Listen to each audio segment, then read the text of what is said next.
Welcome back to another episode of Harmonious at Lunch, the show that fuels your business success. I'm Brandon Gano, your host and guide through the world of harmonious business growth. Today, we're unlocking powerful strategies with industry experts to help your business thrive. If you're a business owner, entrepreneur, or executive, you are in the right place. Join me and our incredible guests today on the journey to clarity, growth, and success. It is time to revolutionize your approach to business. Let's dive in with another episode of Harmonious at Lunch. Welcome back into some more bite-sized business advice. And today's episode, we got a good one. We got a topic that's very, very important. It's 5 pricing pitfalls to avoid. Kind of a mouthful for me. I'm going to be honest with you. That's the first time I said that out loud. But I have an amazing guest here. We're going to talk about this and how you can avoid these pricing pitfalls in your business. James Wilton, welcome to the show, and thank you for being here. Oh, great to be here, Brandon. Thanks for having me. So I know we talked briefly before recording, and I know you specialize in SaaS companies and startups, but I think, and I want to hear your perspective too, this is a conversation that really any business owner can tune into and listen to, because pricing pitfalls are not exclusive to those types of businesses. Am I right? I know, that's absolutely right. Exactly. I mean, pricing is a great way to be able to accelerate your growth. It helps you capture more value. But I think what a lot of people don't understand about your pricing strategy is it also can help you boost your volume as well. There are decisions that you can make that can make your pricing strategy easier to digest, to engage with. So it affects the bottom line, but it often affects the top line and the volume as well. And I would say that good pricing is good pricing. There are nuances of doing pricing across different industry segments, but generally the principles that you follow to get to that good pricing is going to be very consistent. Yeah, I love that. And you use the word strategy, which I think is so important. And obviously good practice is good practice, like you said. So this is just to be clear, because I hear a lot of content put out on the internet.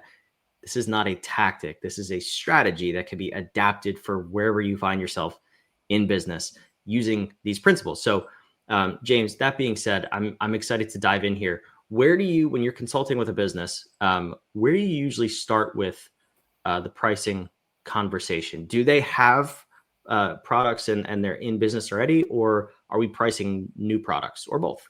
Yeah, both really. I would say the vast majority of the companies that I work with usually have some form of pricing strategy already. They might have some packages. They might scale their pricing in a certain way, and they've set price levels. But a lot of the times they didn't put a lot of thought into it when they were doing that. So they have something, but if it's the right thing for them, it's probably the right thing by chance, really. So there's really an opportunity to go in and really think strategically about this and try to understand what is the right pricing strategy for them. And I'll say that a lot of companies, still, even today, where pricing is getting a lot more known now, but there's still a lot of companies and people who think when they hear the word pricing, they think, what's the price tag on this particular item, right? How much am I charging for it? And that is an important component of it, but it's not the whole thing. It's really those structural choices that make the difference between a good pricing strategy and a bad pricing strategy.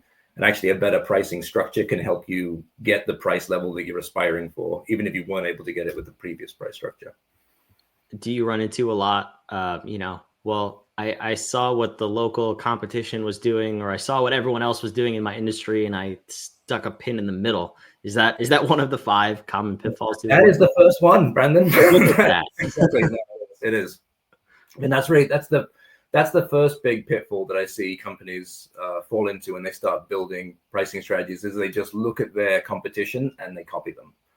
And I understand where that comes from, right? Because a lot of times when a company is building their first pricing strategy, they most of the time don't have anybody on their team who's seasoned in pricing strategy, knows how to think about it. So they tend to think of pricing as being like, this is something I have to arrive at, but it's not probably the first thing that they're thinking about, and they're not putting a ton of thought and effort into it.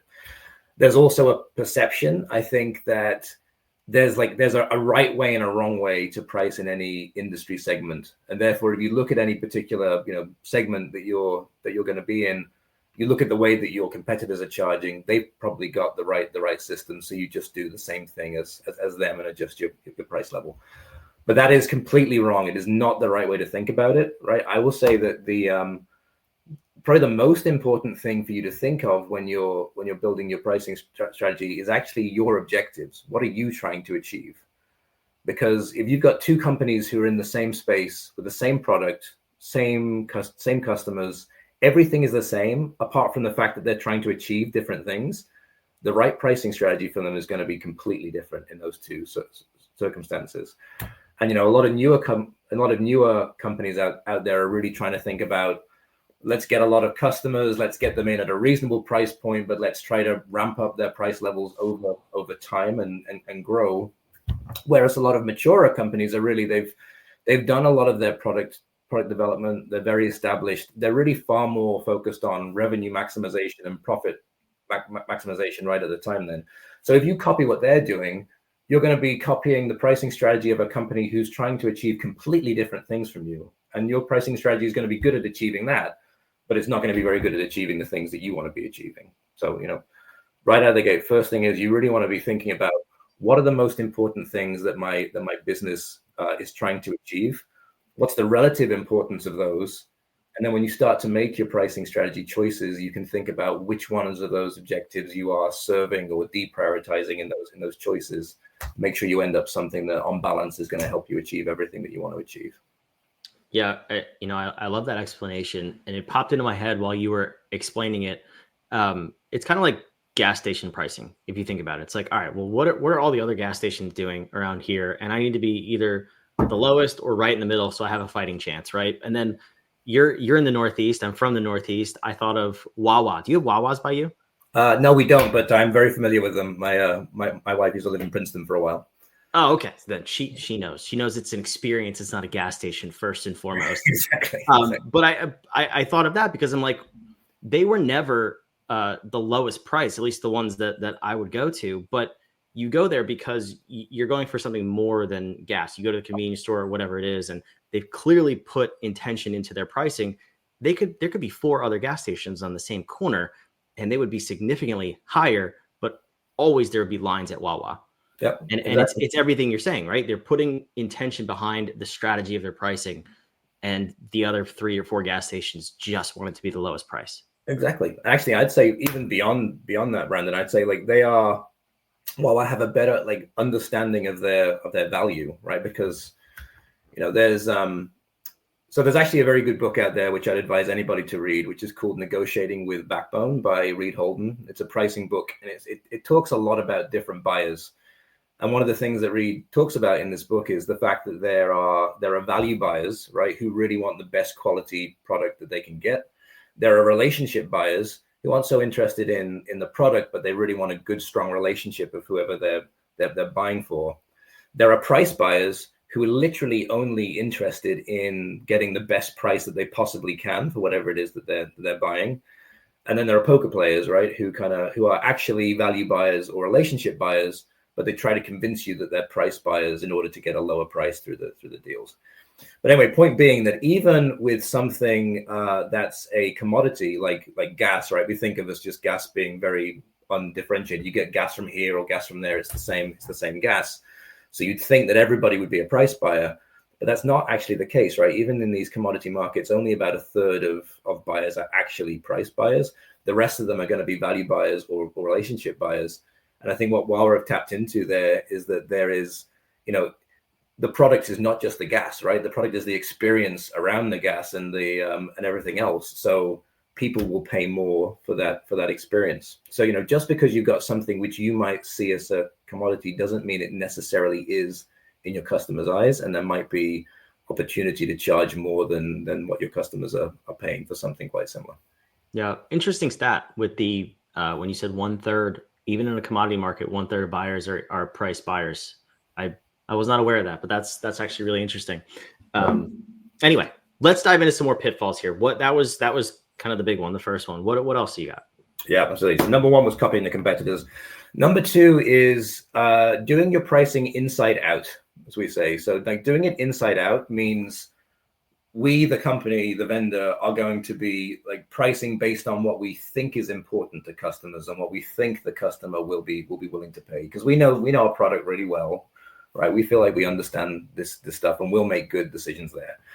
I will tell you that even if you're in a company that's, that is very attuned to the market, the chance that you have an exactly correct read on what's most important to your customers and how they think about value across different things, it's really low. The chances are. So if you're not getting direct customer feedback and getting them to tell you what they value, getting them to tell you what they'd be willing to pay for services of different types, getting them to tell you how they would prefer to buy, then you're going to make mistakes. And it means that you're going to build a pricing strategy which is suboptimal, right? And it's going to prevent you from capturing all of that value. So that's the second thing is, right, thinking that we don't need to go out and get that customer feedback. We're just going to do it without it. I mean, really what all companies should be doing, you don't have to go overboard here. You don't have to launch an enormous survey and do a ton, but getting some voice of the customer to inform the way that you price is something that you will never regret. I mean, you end up with a pricing strategy that's going to be much more effective.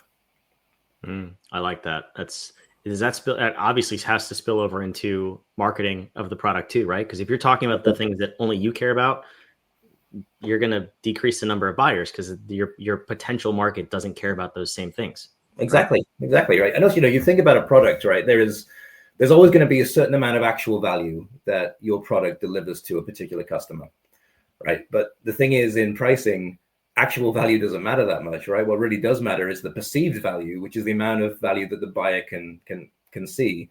And if you're talking about the product in a way that doesn't resonate with what they're interested in, you're not going to say the things that are going to make them be willing to pay something closer to the actual value. And right out of the gate, you're going to be truncating the amount of value that you could be capturing from that customer. Yeah, I like that. It's a good perspective. All right, what's number 3? Number 3 is this is very much a SaaS and tech one, particularly in the B2B space, but it's defaulting to per seat pricing. Right, you've probably seen a lot of these SaaS products online that it's very common to charge in a license-based model, right? Depending on how many users you have on my platform, I'm going to scale the price based on that. And it's a real hang-up from the old days of software, right? When we used to install software on desktops and you'd pay for the number of CDs or DVDs that you would put on there. And look, sometimes per seat is the right metric, right? Sometimes value does scale with the amount of people who are using it. But I think particularly today, that's becoming less and less frequently the case, right? There are often other metrics which more accurately, scale with the value that the customer receives. That's particularly true in now when we have automation and AI and everything. Like one user can do the job of many people. So whereas previously a company of a certain type and size who's buying your product might have bought 5 user licenses, maybe now they can get away with just one. And if you're only charging them for one, unless you're adjusting your price level for that, you're probably going to be undercharging them. And the chances are that it's also not going to be a metric that's very good for growing over time, right? You would ideally love to set your price for your product by something that's going to naturally grow as the customer improves their experience and gets more and more value. But again, with automation, with AI, chances are they're going to buy all the licenses they would ever need right on the first day, and over time they may actually get more efficient and reduce that number. So you lose your ability to do it. So it's not that there's any particular metric that you should be picking, but you should really be thinking about how does my product create value for my customer?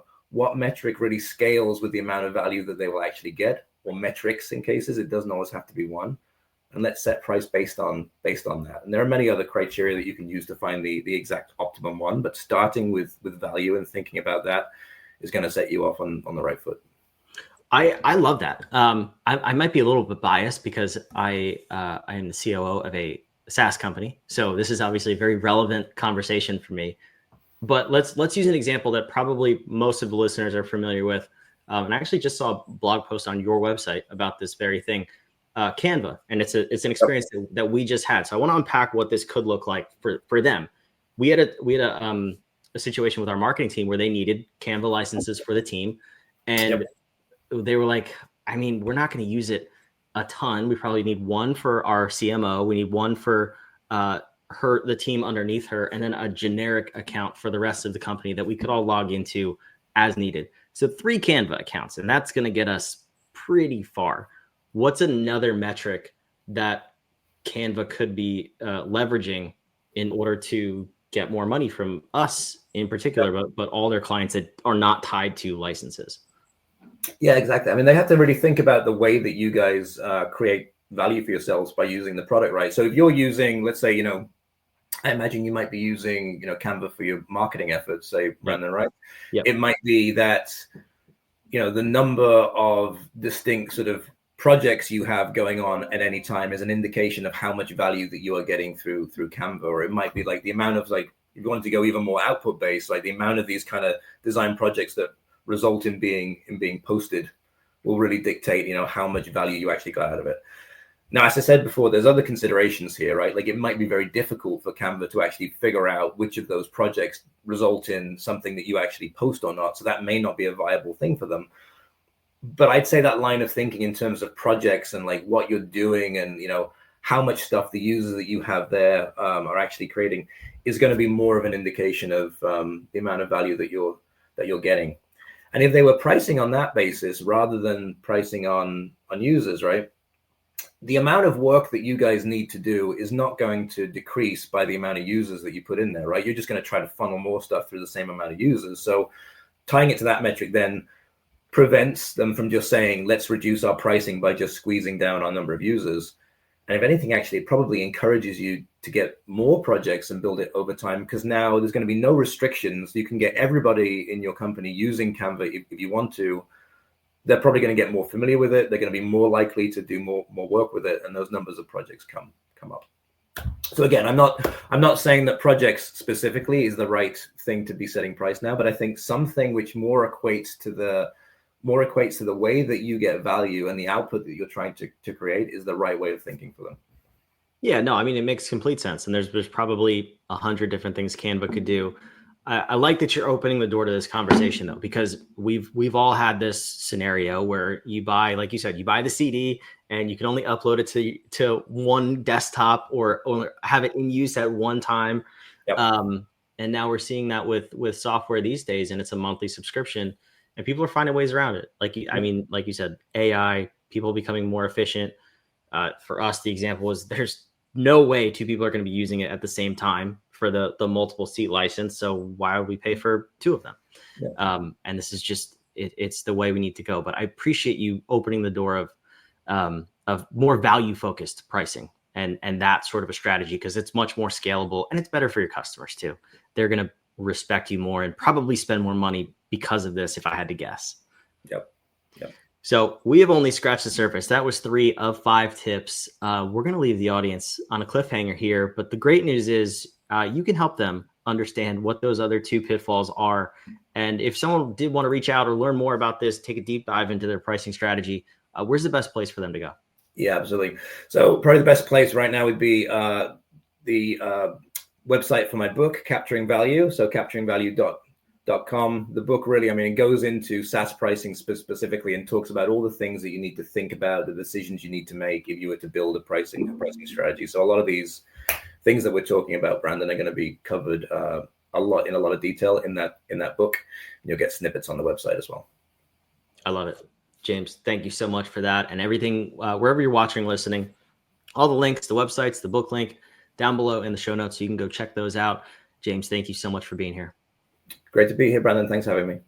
For those of you watching and listening, like I said, everything's down below. Go check it out, but make sure you subscribe. We want to keep putting out 5 episodes a week to help you build a more harmonious business and life. So subscribe, and we'll see you right back here tomorrow on Harmonious at Lunch.